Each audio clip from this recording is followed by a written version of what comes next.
مالک غنیمت اللہ اور اس کے رسول صلی اللہ علیہ وسلم کے لیے ہے، جس کا مطلب یہ ہے کہ غنائم کا جو ہے وہی فیصلہ ہے جو اللہ تعالیٰ اور اس کے رسول اللہ صلی اللہ علیہ وسلم کی طرف سے ہوگا، یعنی اللہ کے حکم کے مطابق رسول اللہ صلی اللہ علیہ وسلم تقسیم فرمائیں گے۔ اس کے بارے میں کسی کی کوئی رائے کی کوئی دخل نہیں ہے، ٹھیک ہے، کسی کی بھی کوئی رائے کی کوئی دخل نہیں ہوگا۔ چنانچہ بعد میں ان کی تقسیم کا طریقہ بتا دیا جو آیت کریمہ میں ہے، آگے ہم لوگ پڑھیں گے وَاعْلَمُوا أَنَّمَا غَنِمْتُم مِّن شَيْءٍ، آیت میں آگے انشاءاللہ آئے گا۔ تو یہاں ارشاد فرمایا کہ اللہ سے ڈرنے کا حکم دیا نا، یہاں پہ اللہ سبحانہ تعالیٰ فرما رہے ہیں فَاتَّقُوا اللَّهَ وَأَصْلِحُوا، ٹھیک ہے، کہ تم ڈرو اللہ سے اور اپنی اصلاح کر لو اپنے آپس میں۔ تو یہاں پہ 3 باتوں کا حکم فرمایا گیا ہے اس آیت میں۔ پہلی بات کا یہاں کیا حکم ہے کہ اللہ سے ڈرو، دوسرا یہ کہ اپنے آپس کے جو تعلقات کو درست رکھو، آپس میں جو ریلیشن شپ ہے ایک دوسرے سے، مسلمان کی جو ریلیشن ہے اس کو درست رکھو، بہترین رکھو، احسن رکھو۔ تیسرا یہ ہے کہ اللہ تعالیٰ کی اور اس کے رسول اللہ صلی اللہ علیہ وسلم کی اطاعت کرو، پیروی کرو۔ یہ تینوں نصیحت ایسی ہیں کہ ان پر عمل کرنے سے آخرت میں ضرور کامیابی ملے گی۔ آیت نمبر 2 دیکھیں۔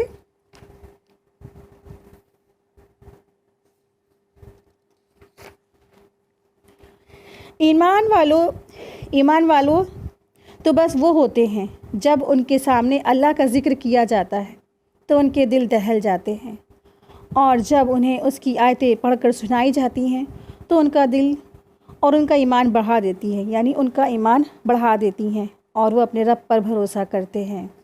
بہت خوبصورت آیت ہے، بہت پیاری سی آیت ہے۔ انما المؤمنون الذين اذا ذكر الله وجلت قلوبهم واذا تليت عليهم آياته زادتهم ایمانا وعلى ربهم يتوکلون۔ ایمان والوں کی یہاں پہ صفت بتائی گئی ہے کہ ایمان والے کیسے ہوتے ہیں۔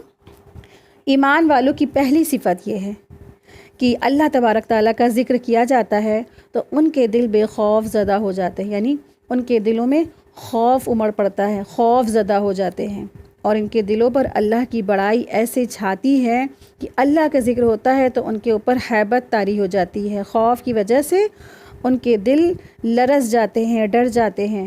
مومن بندے اللہ تعالیٰ کی طرف توجہ کرتے ہیں، وہ اللہ کو یاد کرتے ہیں، اللہ کی یاد سے ان کے دلوں کو اطمینان ہوتا ہے، اور جب ان کے سامنے اللہ کی آیات پڑھی جاتی ہیں، اللہ کا ذکر آتا ہے تو اللہ تعالیٰ کی عظمت جلالت کی وجہ سے ان کے دلوں میں خوف پیدا ہو جاتا ہے۔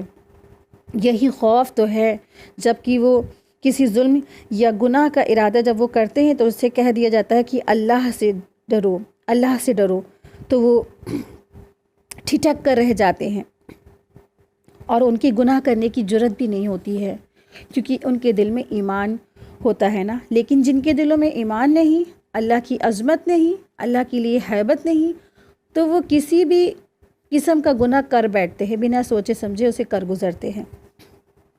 تو ایمان والوں کی پہلی صفت کیا ہے کہ ان کے سامنے جب اللہ کا ذکر کیا جاتا ہے وجلت قلوبہم، تو ان کے دل لرز جاتے ہیں، ڈر جاتے ہیں۔ وَإِذَا تُلِيَتْ عَلَيْهِمْ آیاتہ، جب ان کے سامنے اللہ کی آیات تلاوت کی جاتی ہے، آیاتہ زادتہم ایمانا، تو وہ آیات ان کی ایمان کو اور زیادہ کر دیتے ہیں۔ تو اہل ایمان کی دوسری صفات کیا ہے؟ دوسری صفات یہ بیان فرمائی گئی کہ ان پر اللہ تعالیٰ کی جب آیات پڑھی جاتی ہے، یعنی ان کو سنائی جاتی ہے، تو ان کے سننے سے ان کا ایمان بڑھ جاتا ہے، یعنی نور ایمان میں اور ترقی ہو جاتی ہے، جس سے ان کی عمل اور اچھی طرح ہوتے ہیں، اور جس سے اچھے عمل کی طرف ان کی توجہ زیادہ ہو جاتی ہے اور گناہوں سے ان کو نفرت ہو جاتی ہے۔ ان کی تیسری صفت یہاں بیان کی گئی آیت نمبر 2 میں کہ کیا ہے وہ اپنے رب پر بھروسہ کرتے ہیں۔ وَعَلَىٰ رَبِّهِمْ يَتَوَکَّلُونَ، یہ ان کی تھرڈ صفات ہے، تھرڈ کوالٹیز ہے کہ وہ اپنے رب پر یقین کرتے ہیں، بھروسہ کرتے ہیں۔ توکل اہل ایمان کی بہت بڑی صفت ہوتی ہے۔ اپنے سب کاموں پہ اللہ پر بھروسہ کرتے ہیں، چاہے وہ ظاہری اسباب اختیار کریں اور اپنے ظاہری اسباب اختیار کرتے ہوئے بھی اللہ تعالیٰ ہی پر نظر رکھنا اور یقین کرنا کہ اللہ تعالیٰ ہی ہمارا رازق ہے اور ہم اس کے ہر فیصلے پر راضی ہیں، اس کی ہر قضا اور قدر پر ہم راضی ہیں۔ یہ اہل ایمان کی عظیم صفت ہوتی ہے کہ وہ توکل علی اللہ کرتے ہیں، یعنی اسباب تو اختیار کرتے ہیں لیکن بھروسہ صرف اللہ پہ کرتے ہیں۔ یعنی یہ نہیں کہا جا رہا کہ آپ بنا اسباب کے، بنا کسی کچھ کرے آپ توکل علی اللہ کریں۔ جیسے مثال کے طور پر اب انسان سوچے کہ ہم تو اللہ پہ توکل کرتے ہیں، اللہ پہ بھروسہ کرتے ہیں، تو ہمیں جاب کی کیا ضرورت ہے، اللہ تو ہم کو کھلا دے گا۔ تو نہیں، ایسا نہیں کہا جا رہا۔ انسان اپنے ہاتھ پیر چلائے، اسباب اختیار کرے، نکل کے باہر جائے، روزی تلاش کرے، پھر جو ہے جب اسباب اس نے اختیار کر لیا، اب کیا ہے اس کو اللہ پر توکل کرنا ہے کہ اللہ اسے ضرور رزق عطا فرمائے گا۔ تو یہ توکل علی اللہ ہوتا ہے، لیکن ساتھ ہی انسان کو اسباب بھی اختیار کرنے ہوتے ہیں۔ آیت نمبر 3 دیکھیں، الذین یقیمون الصلاۃ ومما رزقناہم ینفقون۔ وہ لوگ ہیں جو نماز کو قائم کرتے ہیں اور اللہ نے جو رزق دیا ہے اس میں سے وہ خرچ کرتے ہیں، اللہ تعالیٰ کے دیے ہوئے مالوں میں سے وہ خرچ کرتے ہیں۔ ان مومنین کی جو صفات بتائی جا رہی ہیں یہاں پہ، وہ چوتھی صفات یہاں بیان کی گئی ہے کہ وہ نماز قائم کرتے ہیں۔ پانچویں صفت یہ ہے کہ وہ اللہ کے دیے ہوئے رزق میں سے وہ خرچ کرتے ہیں۔ جسمانی عبادت میں سب سے بڑی عبادت کیا ہے؟ نماز ہے۔ قرآن مجید میں نماز کے ساتھ مالی عبادت کا بھی بار بار ذکر فرمایا ہے۔ آیت نمبر 4 دیکھیں، اولئک ھم المؤمنون حقا لہم درجات عند ربہم ومغفرۃ ورزق کریم۔ تو یہی لوگ سچے مومن ہیں، ان کے لیے ان کے رب کے پاس درجات ہیں اور مغفرت ہے اور رزق کریم ہے۔ اس میں پہلی بات تو یہ بتائی گئی ہے کہ جن حضرات کا اوپر ذکر ہوا نا، وہ سچے مومن ہیں اور ان کے لیے درجات، مغفرت اور رزق کریم کی بشارت دی گئی ہے۔ یعنی جو اللہ کے مومن بندے ہیں نا، یہاں پہ ان کے انعام کے بارے میں بتایا گیا ہے کہ ایسے مومنوں کے لیے کیا ہے، جو بھی جن کے اندر بھی یہ ساری کی ساری پانچوں صفات ہوں گی نا، تو ان کے اللہ تبارک تعالیٰ آخرت میں کیا درجات کی بلندی فرمائیں گے، ان کا جو ہے اللہ کے یہاں بہترین ان کو انعامات سے نوازا جائے گا۔ رسول اللہ صلی اللہ علیہ وسلم نے فرمایا، جنت میں 100 درجے ہیں اور ان درجات کے درمیان آپس میں اتنا فاصلہ ہے جتنا آسمان اور زمین کے درمیان ہے۔ ان میں فردوس سب سے اعلیٰ درجہ ہے، اسی سے جنت کی 4 نہریں جاری ہیں اور اس کے اوپر اللہ تعالیٰ کا عرش ہے۔ سو جب تم اللہ سے سوال کرو تو فردوس کا سوال کرو۔ یہ مشکات کی حدیث مشکات میں پیج نمبر 496 ہے، ٹھیک ہے۔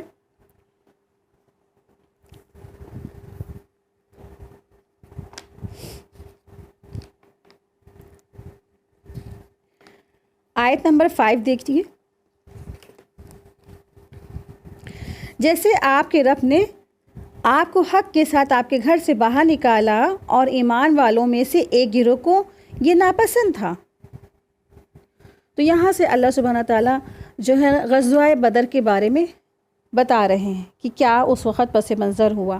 تو تھوڑا سا ہم لوگ اس کے بارے میں دیکھ لیتے ہیں کہ یہاں پہ کیا اس کا پس منظر ہوا۔ آیت نمبر 5 سے دیکھیں، آیت نمبر 5 سے آیت نمبر 8 تک کی بدر کے جو قبل جو مشورات ہوئے اس کا ذکر ہے، یعنی کہ جنگ بدر کا جب موقع تھا نا، اس سے پہلے جو ان کے آپس میں مشورے ہوئے، جو باتیں ہوئی، ان کا ذکر ہے۔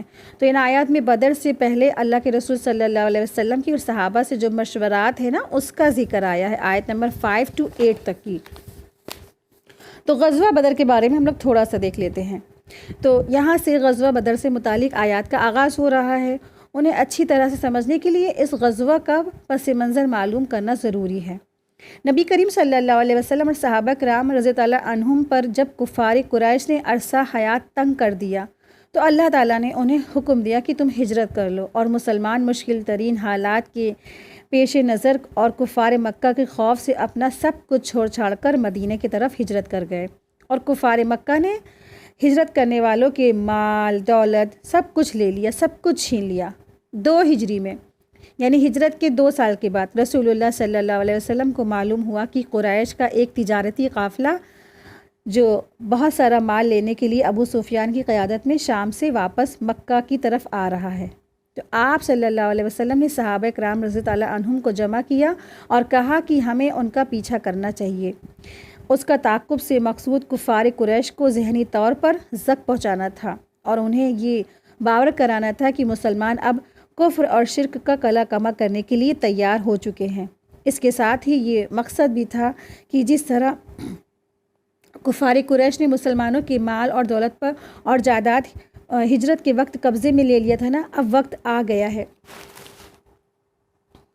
دیکھیے جیسے جب جو ہے نا، مثال کے طور پہ جب ہندوستان پاکستان ڈویژن ہوا، جو پاکستان چلے گئے اور جن کی پراپرٹی یہاں تھی، کیا ہوا، یہاں کی گورنمنٹ نے لے لی نا، چھین لی نا۔ اسی طریقے سے آپ سمجھیں کہ وہاں بھی جب اللہ کے رسول صلی اللہ علیہ وسلم صحابہ جب ہجرت کر کے گئے تو ان کی پراپرٹیز تھی، باغات تھے، مال تھے، سب کچھ تھا، سب کچھ ان لوگ نے چھین لیا، صرف اپنی اپنی جانوں کو بچا کے وہ لوگ گئے وہاں سے۔ تو اب کیا تھا، تو اللہ سبحانہ تعالیٰ نے ان کو حکم دیا کہ تم کیا کرو، اب جو یہ ابو سفیان کا قافلہ آ رہا ہے نا، اس کے بارے میں اللہ سبحانہ تعالیٰ نے ان کو انفارم دیا۔ اب آپس میں مشورے ہو رہے تھے۔ تو دراصل جب مسلمانوں کے مال دولت اور جائیداد پر جب ہجرت کے وقت نا انہوں نے کفار مکہ نے قبضہ کر لیا، اب وہ وقت آ گیا کہ ہم ان کا مال اپنے مالوں کے عوض چھین لیں، یعنی انہوں نے ہمارا مال چھینا تو ہم بھی ان کا مال چھین لیں گے۔ چنانچہ رسول اللہ صلی اللہ علیہ وسلم اور 300 اور کچھ صحابہ کو لے کر اس قافلے کے تعاقب کے لیے روانہ ہوئے۔ ٹھیک ہے، 313 یعنی کہ 313 تقریباً ان کی جو تعداد تھی۔ ادھر ابو سفیان کو معلوم ہو گیا کہ نبی کریم صلی اللہ علیہ وسلم قافلے کا پیچھا کر رہے ہیں، تو اس نے فوراً اہل مکہ کو خبر پہنچا دی اور اہل مکہ فوراً ہی 1000 کا لشکر لے کر قافلے کی حفاظت اور مسلمانوں کے مقابلے کے لیے روانہ ہو گئے۔ ابو سفیان اپنا قافلہ لے کر دائیں طرف جو ہے سمندر کے کنارے کی طرف نکل گیا اور قریش کا جو لشکر تھا مقام بدر پر پہنچ گیا۔ تو بدر ایک جگہ کا نام ہے مکہ جو سعودی عرب میں ہے، تو وہاں پر یہ ان کا لشکر کفار قریش کا لشکر پہنچ گیا۔ اس طرح اللہ تبارک تعالیٰ نے بغیر جو ہے سابقہ میعاد کے مسلمانوں اور کافروں کو ایک دوسرے کے مقابلے میں لا کھڑا کیا، یعنی پہلے سے کوئی پلاننگ نہیں تھی، کوئی انہوں نے یہ نہیں سوچا کہ ہم جنگ کرنے جا رہے ہیں، اور لیکن یہ سب اللہ تعالیٰ نے یہ اللہ کی تدبیر تھی تاکہ حق اور باطل کا فیصلہ ہو جائے اور مسلمانوں کو ان کے اولین جانی دشمن پر غلبہ عطا ہو جائے۔ اس طرح اللہ تعالیٰ نے اپنے رسول کو ان کے گھر یعنی مدینہ سے اسلام اور مسلمانوں کی مصلحت کی خاطر نکالا، جسے اللہ ہی جانتا تھا۔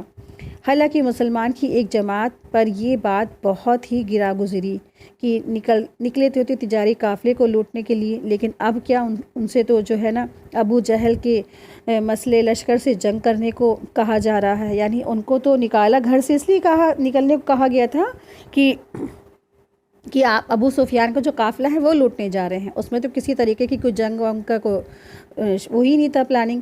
لیکن جب نکل آئے اس راہ میں اور ابو سفیان کا قافلہ لوٹنے، لیکن ابو سفیان کا تو قافلہ چلا ہی گیا، لیکن اب کیا ہے، اب جنگ کرنی پڑے گی، مٹ بھیڑ کرنی پڑے گی۔ جن کے پاس نہ تلوار ہے، نہ کھانے کو تھا، نہ پینے کو تھا، اب ان سے کہا جا رہا ہے کہ آپ جنگ کریں، تو بہت سارے صحابہ کو اس میں ناگوار گزرا۔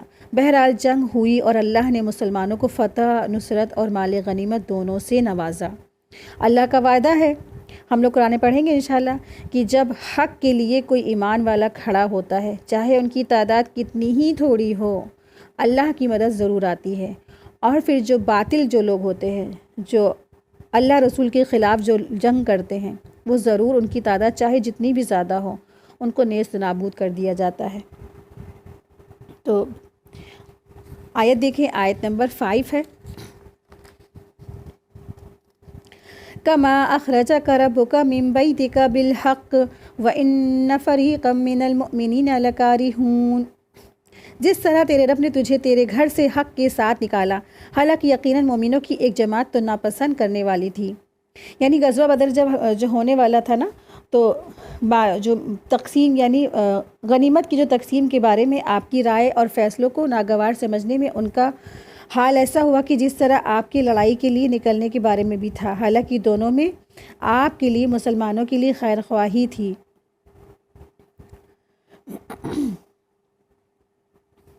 تو گویا جب ان پر یہ بات واضح ہو گئی کہ یہ جو جنگ ہو کر ہی رہے گی، تو مومنوں میں سے بہت سارے وہ جو لوگ تھے وہ رسول اللہ صلی اللہ علیہ وسلم سے کیا کرنے لگے، جھگڑنا شروع کر دیا انہوں نے، اور وہ کہنے لگے دشمن کے مقابلہ کرنے کے لیے جو ہے نا وہ ناپسند کرتے ہیں کہ گویا ان کو ان کے دیکھتے ہوئے موت کی طرف ڈھکیلا جا رہا ہے، یعنی کہ ان کو ایسا محسوس ہو رہا تھا کہ جیسے ان کو موت کے منہ میں ڈھکیل دیا جا رہا ہے۔ حالانکہ یہ رویہ ان کو زیب نہیں دیتا تھا، خاص طور پر جب ان پر واضح ہو گیا کہ ان کا جو گھر سے نکلنا حق پر مبنی ہے، یہ اللہ تعالیٰ کا حکم ہے اور اس پر وہ راضی رہیں۔ آپ دیکھیے جو پیور صحابہ تھے، جو بالکل پیور صحابہ تھے، انہوں نے تو چور کی نہ چرا کیا، انہوں نے کہا اے اللہ کے رسول، آپ جہاں جہاں ہم کو جانے کا حکم دیں گے ہم آپ کے پیچھے پیچھے چلے جائیں گے، آپ سمندر کے اندر تہہ تک جانے کو کہیں گے ہم وہاں تک آپ کے پیچھے چلے جائیں گے، ہم آپ سے چور کہیں گے نہ چرا کہیں گے، ہم بنی اسرائیل کی طرح نہیں کہیں گے جیسے بنی اسرائیل نے موسیٰ علیہ السلام سے کہا تھا اے موسیٰ آپ جائیں، آپ کا رب جائیں، آپ لوگ جا کے وہاں پہ لڑیں، جب عمالقہ وہاں پہ خالی کر دے گا تب ہم لوگ وہاں پہ جائیں گے، ہم ایسا آپ سے نہیں کہیں گے۔ تو اس طرح سے صحابہ نے بہت بہترین صحابہ تھے۔ ہاں، جنہوں نے اعتراضات کیے تھے، کہا جاتا ہے کہ شاید یہ لوگ منافقین تھے اور وہ صرف اور صرف فائدوں کے لیے اسلام میں تھے، یا ان کا جو ایمان تھا نیا نیا ایمان تھا، اتنا وہ میچورڈ نہیں ہوئے تھے، اتنا پختگی ان کے ایمان میں نہیں آئی تھی، تو کچھ صحابہ تھے جنہوں نے اعتراضات کیا تھا۔ آیت دیکھیں، آیت نمبر 6 ہے یجادلونک فی الحق بعد ما تبین کانما یساقون الی الموت وهم ینظرون۔ وہ تجھ سے حق میں جھگڑتے تھے اس کے بعد کہ وہ صاف ظاہر ہو چکا تھا، جیسے انہیں موت کی طرف ہانکا جا رہا ہو اور اب وہ دیکھ رہے تھے، یعنی ان کو جو جنگ میں جانا ایسا محسوس ہو رہا تھا کہ جیسے ان کو موت کے منہ میں ڈھکیلا جا رہا ہے۔ آیت نمبر دیکھیں، آیت نمبر 7 اِذْ يَعِدُكُمُ اللَّهُ إِحْدَى الطَّائِفَتَيْنِ أَنَّهَا لَكُمْ وَتَوَدُّونَ أَنَّ غَيْرَ ذَاتِ الشَّوْكَةِ تَكُونُ لَكُمْ وَيُرِيدُ اللَّهُ أَن يُحِقَّ الْحَقَّ بِكَلِمَاتِهِ وَيَقْطَعَ دَابِرَ الْكَافِرِينَ۔ اور جب اللہ تم سے دو گروہوں میں سے ایک کا وعدہ کر رہا تھا تو یقیناً وہ تمہارے لیے ہوگا، اور تم چاہتے تھے کہ جو کاٹنے والا نہیں وہ تمہارے لیے، اور تم چاہتے تھے کہ جو کاٹنے والا نہیں وہ تمہارے لیے ہو، اور اللہ چاہتا تھا کہ حق کو اپنی باتوں کے سامنے سچا کر دے اور کافروں کی جڑ کو کاٹ دے۔ آیت دیکھیں، آیت 8 تاکہ حق کو حق ہونا اور باطل کو باطل ہونا ثابت کر دے، چاہے مجرموں کو کتنا ہی ناگوار ہو۔ ٹھیک ہے، تو یہ اللہ تعالیٰ نے اہل ایمان کے ساتھ ساتھ وعدہ فرمایا تھا کہ وہ ان دو گروہوں یعنی تجارتی قافلہ ابو جہل کے لشکروں میں اسے ایک مقابلے میں ان کو فتح سے نوازے گا۔ مسلمانوں نے اپنی تنگ دستی کی وجہ سے تجارتی قافلے کے ملنے کو پسند کیا، لیکن قافلے والوں کے پاس طاقت بھی زیادہ نہ تھی۔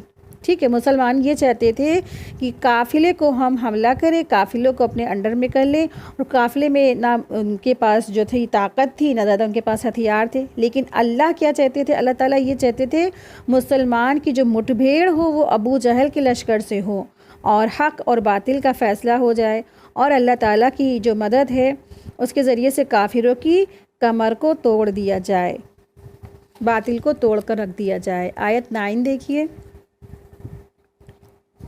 یاد کرو جب تم اپنے رب سے فریاد کر رہے تھے، اس نے تمہاری پکار سن لی، میں 1000 فرشتوں سے تمہاری مدد کروں گا جو تمہارے ساتھ ہوں گے۔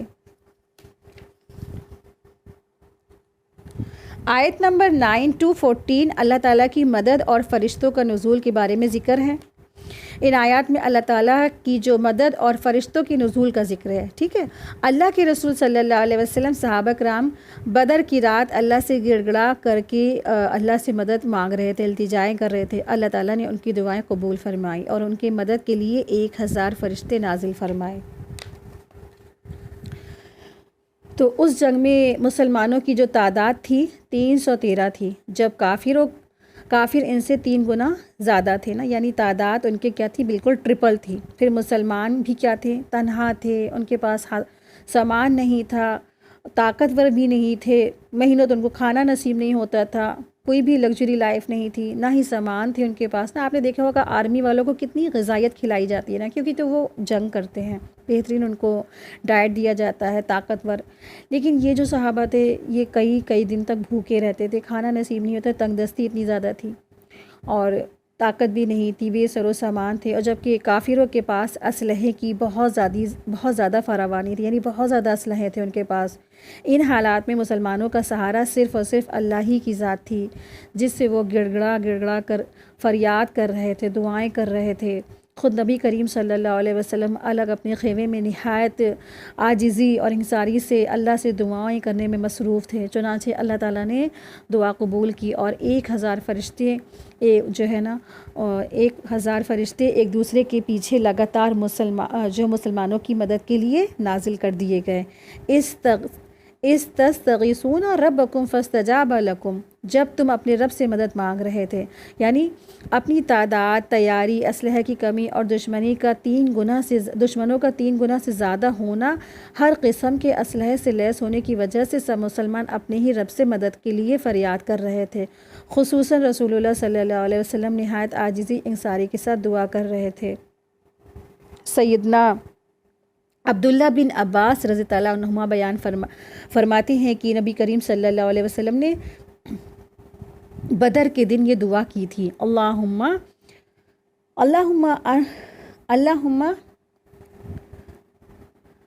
انشدک عہدک و وعدک اللہم ان شئت لم تعبدو. اے اللہ میں تجھ سے تیرے عہد اور تیرے وعدے کا واسطہ دیتا ہوں، اگر تو چاہے کہ یہ کافر آج غالب ہوں تو پھر مسلمانوں کے ختم ہو جانے کے بعد تیری عبادت نہیں ہوگی. اس پر سیدنا ابو بکر صدیق رضی اللہ عنہ نے آپ کا ہاتھ تھام لیا اور عرض کی: بس اب کافی ہے اللہ کے رسول. انی ممدکم بألف من الملائکۃ مردفین، یعنی ایک دوسرے کے پیچھے یعنی پے در پے آنے والے فرشتے. سیدنا عبداللہ بن عباس رضی اللہ عنہما بیان کرتے ہیں کہ رسول اللہ صلی اللہ علیہ وسلم نے بدر کے دن فرمایا: یہ جبریل ہیں، یہ جبریل پہنچے ہیں، اپنے گھوڑے کا جو ہے سر تھامے ہوئے ہیں اور جو لڑائی کے ہتھیار بھی زیب تن کیے ہوئے ہیں. یعنی کہ جبریل آئے ہیں اور اپنے گھوڑے کا سر بھی تھامے ہیں اور ساتھ ہی ساتھ وہ ہتھیار بھی ان کے پاس ہیں بہت سارے. ٹھیک ہے، تو آپ دیکھیں کہ ایک ہی فرشتے کافی تھے نا، اور اللہ نے کتنے بھیجے؟ 1000. اور یہاں تک کہ جبریل امین جو معزز اور جسے کہتے ہیں کہ بڑے فرشتے ہیں، تو بڑے فرشتوں میں سے جبریل امین، اور وہ ہتھیار لے کر آئے ہیں. آپ دیکھیں آپ کو جو کوئی چیز دکھتی نہیں ہے، اور جو چیز دکھتی نہیں ہے وہ تو ایک کافی ہے، اور یہاں تک کہ اللہ تعالیٰ نے 1000 فرشتے بھیج کے مدد کی ہے نا. تو یہی ہوتا ہے جب انسان حق پر ہوتا ہے نا تو اس کا مددگار اللہ ہوتا ہے. آیت 10 دیکھیے. اور اللہ تعالیٰ نے صرف اس لیے کیا کہ یہ ایک بشارت ہو اور تاکہ تمہارے دلوں میں اس سے اطمینان ہو جائے، اور مدد تو بس اللہ ہی کے یہاں سے ہوتی ہے. بے شک اللہ زبردست اور حکمت والا ہے. یعنی فرشتوں کا جو نزول تو صرف خوشخبری اور تمہارے دلوں کے اطمینان کے لیے تھا، ورنہ جو اصل مدد ہے نا وہ اللہ ہی کی طرف سے ہوتی ہے، جو فرشتوں کے بغیر بھی تمہاری مدد کر سکتا ہے. فرشتوں کا جو نزول، فرشتوں کی جو گنتی بتانا، دراصل یہ کیا تھا؟ صرف مسلمانوں کے دلوں کو اطمینان ہو جائے. اصل مدد تو کس کی ہوتی ہے؟ اللہ کی ہی ہوتی ہے نا. تو یہ فرشتوں کا بھیجنا بھی اللہ کی ہی مدد تھی. آیت 11 دیکھیں. جب کہ وہ اپنی طرف سے راحت دے کر تمہیں اونگ سے ڈھانک رہا تھا اور وہ آسمان سے تم پر پانی برسا رہا تھا تاکہ اس کے ذریعے تمہیں اچھی طرح پاک کر دے اور تم سے شیطانی وسوسوں کو دور کر دے اور تاکہ مضبوط کر دے تمہارے دلوں کو اور اس کی وجہ سے تمہارے قدموں کو جما دے. اس آیت میں اللہ تبارک تعالیٰ نے صحابہ کرام رضی اللہ عنہم پر اپنے ایک اور انعام کا ذکر کیا ہے، اور وہ یہ ہے کہ اللہ تعالیٰ نے جنگ سے پہلے والی جو رات میں نا مسلمان پر گہری نیند طاری کر دی، جس سے انہیں سکون ملا، اور اللہ نے ان کے دلوں سے دشمنوں کا رعب نکال دیا تھا. بعض مفسرین نے کہا ہے کہ مسلمانوں پر یہ اونگ میدان بدر میں بھی طاری ہوئی تھی. آیت دیکھیں، آیت 12. جب تمہارا رب فرشتوں کی طرف وحی کر رہا تھا کہ میں تمہارے ساتھ ہوں تو تم ایمان والوں کو تسلی دو کہ جمے رہیں، میں کافروں کے دلوں میں ابھی رعب ڈالے دیتا ہوں تو تم ان کی گردنیں مارو اور ان کے پور پور چوٹ لگاؤ۔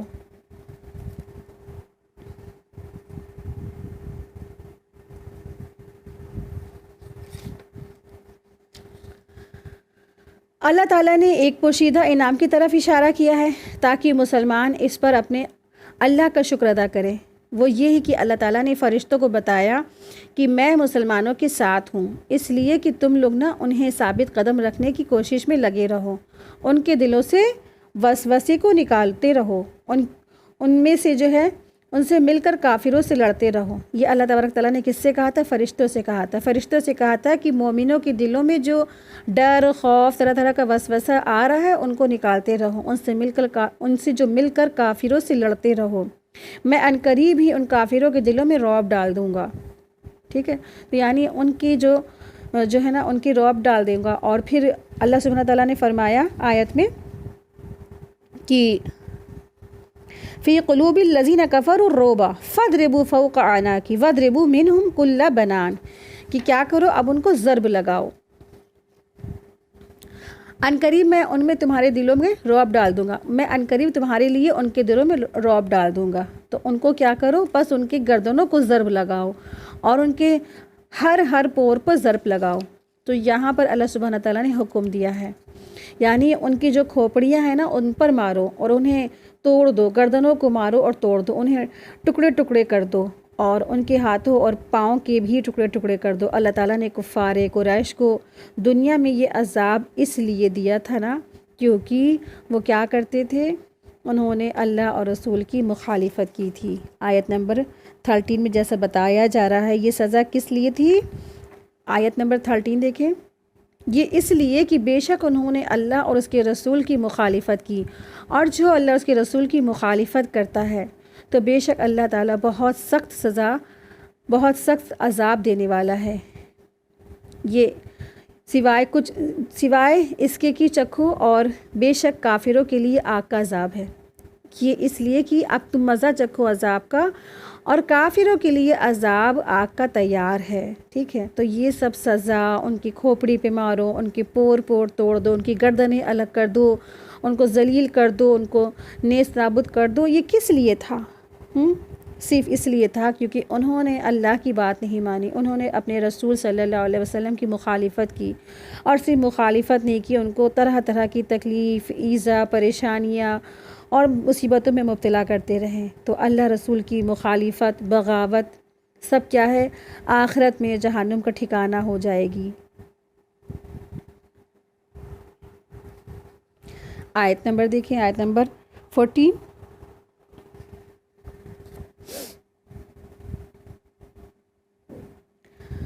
آیت نمبر 14، یہ تو تم لوگوں چکھو اور یہ جان رکھو کہ کافروں کے لیے دوزخ کا عذاب ہے۔ آیت نمبر 15 ہے، آیت دیکھیں، آیت نمبر 15، یا ایھا الذین آمنوا اذا لقیتم الذین کفروا زحفا فلا تولوہم الادبار، اے لوگوں جو ایمان لائے ہو، جب تم ان لوگوں سے جنہوں نے کفر کیا ہے ایک لشکر کی صورت میں ملو تو ان سے پیٹ نہ پھیرو۔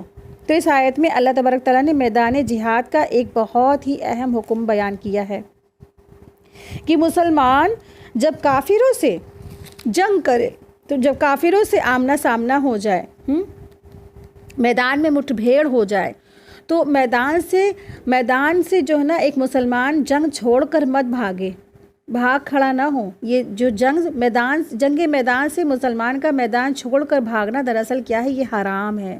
جو شخص ایسا کرے گا وہ اللہ کے غضب کا مستحق ہوگا اور جہنم اس کا ٹھکانہ ہوگا، اس لیے کہ کبھی ایک مجاہد کی بزدلی پورے لشکر کا شکست بن سکتی ہے، کیونکہ کوئی مجاہد، کوئی جہاد کرنے والا ہے، اس نے پیٹ پھیرا تو اس کی وجہ سے پورے لشکر کا جو شکست کا وجہ بن سکتی ہے۔ اسی لیے منع کر دیا گیا کہ کسی کو بھی جنگ سے پیٹ پھیرنے کی کوئی ضرورت نہیں ہے۔ نبی کریم صلی اللہ علیہ وسلم یہ دعا پڑھا کرتے تھے، اللہم انی اعوذ بک من الہم والحزن والعجل والکسل والجبن والبخل والدلع الدین